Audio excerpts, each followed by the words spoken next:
प्रतापगढ़ से, जहां पर किसानों के संगठनों ने अपील की है, बताया कि भाई सोयाबीन के जो फसलों के दाम है उसको कम से कम 10,000 रुपये कर दिया जाए। बड़ी खबर आपको बता रहे हैं हम लोग प्रतापगढ़ से, जहां किसानों के द्वारा ये मांग उठाई गई है कि सोयाबीन की फसल की कीमत बढ़ाई जाए। इसके लिए ट्रैक्टर और बाइक रैली भी किसानों की तरफ से निकाली गई। रैली में जिले भर से आए किसानों ने भाग लिया है और किसानों ने जहां अपना विरोध दर्ज कराया, उसके लिए उन्होंने तिरंगा चौराहे से लेकर कलेक्ट्रेट तक का जो पूरा रूट है उसको चुना।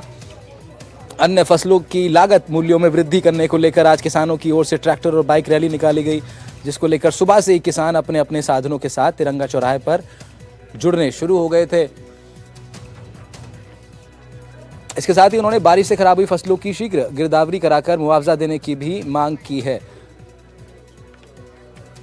इरफान हमारे संवाददाता फोन लाइन पर हमारे साथ जुड़ रहे हैं इस खबर पर ज्यादा जानकारी के साथ। इरफान, किसानों की लगातार ये मांग हो रही है कि उनकी फसलों की जो मूल जो कीमत लगाई जाती है उसमें ज़रूर इजाफा होना चाहिए, और अब सोयाबीन की फसलों को लेकर के इसी तरह की मांग किसानों द्वारा की जा रही है। क्या कुछ अन्य मांगे हैं किसानों की और क्या रुख प्रशासन की ओर से सामने आया है?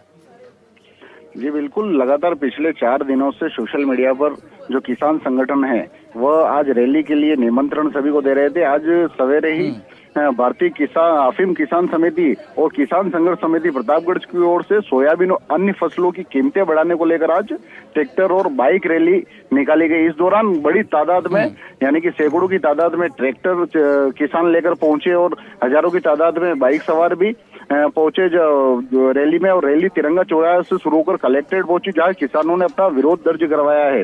दरअसल ये रैली जो जिलाध्यक्ष है मोहनलाल कुमावत, उनके नेतृत्व में निकाली गई।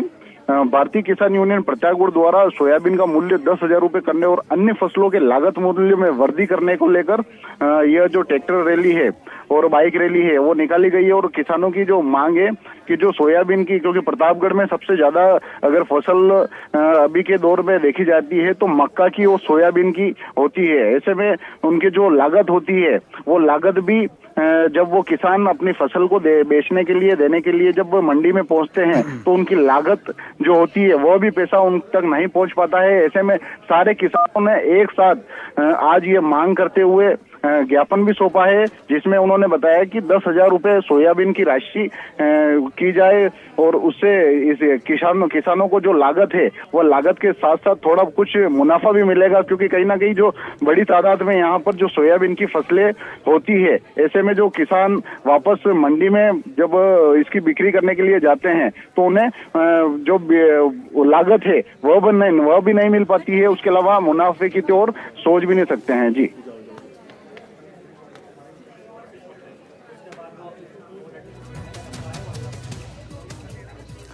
शुक्रिया आप तमाम जानकारी के लिए।